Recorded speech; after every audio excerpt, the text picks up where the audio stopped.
Kabar ini, kabar terkabar. Anda kembali bersama kami di obrolan malam. Saya punya beberapa pertanyaan lagi buat Jenderal Purnawirawan Andika Perkasa ini. Namanya satu kata, jadi hanya ada satu kata sih sebenarnya. Jadi nggak boleh banyak-banyak nih Jenderal. Jadi saya akan menyebutkan pertanyaan atau menyebutkan nama sosok tertentu dan jawabannya hanya satu kata. Oh ya. Jadi nggak boleh 2, 3 atau sampai satu kalimat yang panjang. Wah, kalau ini pertanyaan pertama sih gampang nih kayaknya, saya yakin banget. Satu kata untuk Bu Hetty. Sayang. Sayang. Cie. Waduh. Oke, yang lain nih ya. Satu kata untuk Ibu Megawati. Negarawan. Negarawan. Oke. Satu kata untuk PDI Perjuangan. Persisten. Persisten. Partai itu menurut Anda persisten? Persisten. Oke. Satu kata untuk Ganjar Pranowo. Merakyat.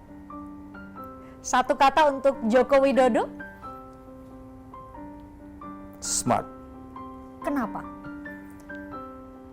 Karena banyak buah pikirannya yang nggak bisa diprediksi dan ternyata efektif.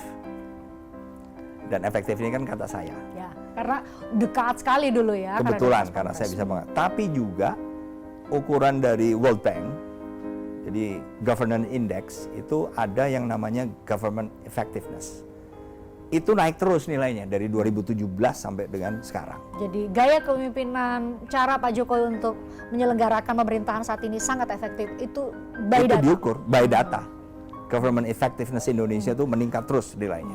Contoh paling sederhana yang Jenderal ingat soal efektivitas seorang leadership seorang Joko Widodo. Wah, banyak masalah yang tadinya masalah besar atau lama sekali nggak ada solusinya. Begitu beliau menjabat, banyak yang kemudian satu-satu diselesaikan. Nah, itu adalah menurut saya juga satu kelebihan beliau. Smart tadi, bagaimana menemukan solusi. Jadi kalau ditanya kalau seorang Jenderal Andika Perkasa, hal apa yang, karena saat ini ada narasi, mungkin saya yakin Jenderal juga mengikuti, ada narasi soal keberlanjutan dan juga perubahan. Karena tadi Jenderal Andika memilih Ganjar Pranowo, berarti saya asumsikan atau benar memilih keberlanjutan dong. Itu yang pilihan Jenderal, bahwa apa yang sudah dicapai oleh pemerintahan saat ini itu perlu dilanjutkan. Hal apa yang perlu, apa yang bisa Jenderal ambil secara pribadi maupun nanti kalau diberi amanah menduduki jabatan tertentu setelah pemilu 2024 apa? Itu nggak bisa dihindari, Mbak. Karena apa? Karena kan pemerintahan demi pemerintahan itu selalu berusaha untuk meningkatkan kesejahteraan. Dan itu ada ukurannya semua. Mau dari income per kapitanya, mau dilihat dari misalnya Human Development Index-nya, jumlah penduduk miskin, dan seterusnya. Itu kan diukur. Nah, pemerintahan Joko Widodo juga sudah berusaha yang terbaik. Walaupun ada eksternal dinamika yang harus juga dihadapi oleh negara seluruh Semua dunia. negara menghadapi itu. Tetapi tetap saja achievement-nya ini terlihat lebih baik. Kan ukurannya lebih baik. Berarti 2015 kondisinya gimana? Sekarang lebih baik walaupun sudah ada 2 kali dinamika nih. Bayangin kalau nggak ada. Jadi bagi saya pemerintah yang akan dipilih tahun 2024 juga nggak ada pilihan lain, karena dari kondisi yang sudah dicapai pemerintahan Joko Widodo ini pasti akan ditingkatkan lagi. Jadi nggak ada ceritanya kemudian mengambil satu kebijakan yang kemudian nanti malah counterproductive. Waduh, rugi dong. Karena Pak yang diukur beliau. Langkah mundur dong. Iya, beliau diukur. Itu nggak bisa, menurut saya nggak bisa dihindari.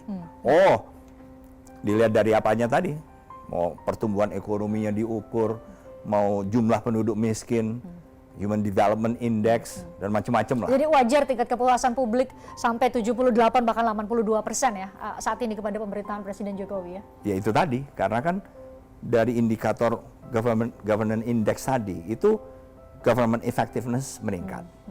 Kemudian rule of law itu juga meningkat. Kemudian apalagi accountability juga meningkat. Jadi itu adalah ukuran yang memang ada di benak masyarakat Indonesia.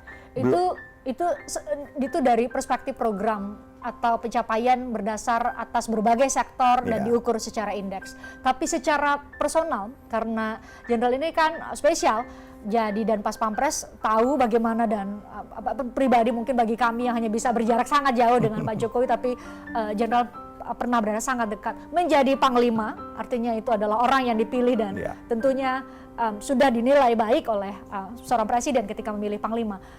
Itu apa dari seorang Presiden Jokowi? Ya karena beliau smart tapi juga detail. Oh ya? Detail sekali Mbak. Detail sekali sehingga kita sebagai anak buahnya pun juga terpaksa harus mengantisipasi. Karena apa? Detailnya tadi.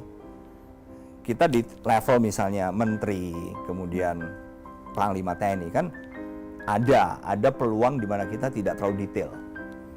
Laporan dari bawah itu yang mungkin kita laporkan ke atas.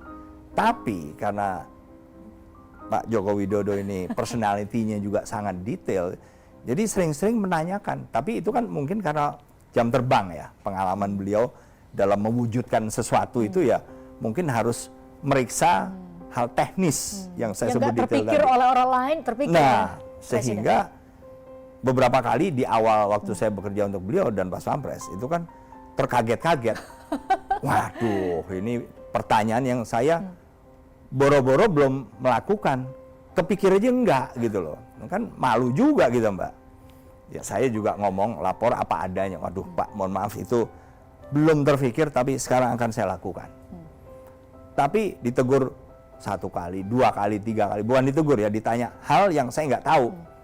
Kan malu juga dong, gengsi juga gitu Mbak. Wah kita bintang 2 kok masih aja kok kelihatannya nggak tahu apa-apa nih. Jadi itu yang kemudian membuat saya jauh lebih teliti dalam menyiapkan setiap kegiatan. Jadi jangan sampai nanti beliau tanya lagi, saya nggak tahu lagi. Nanti lama-lama kan dicap sama beliau. Ini orang ini nggak tahu apa-apa nih, gitu Mbak. Jadi banyak belajar hal baru juga ya ketika menjadi pembantu presiden, baik sebagai dan Pas Pampres maupun sebagai Panglima TNI. Betul.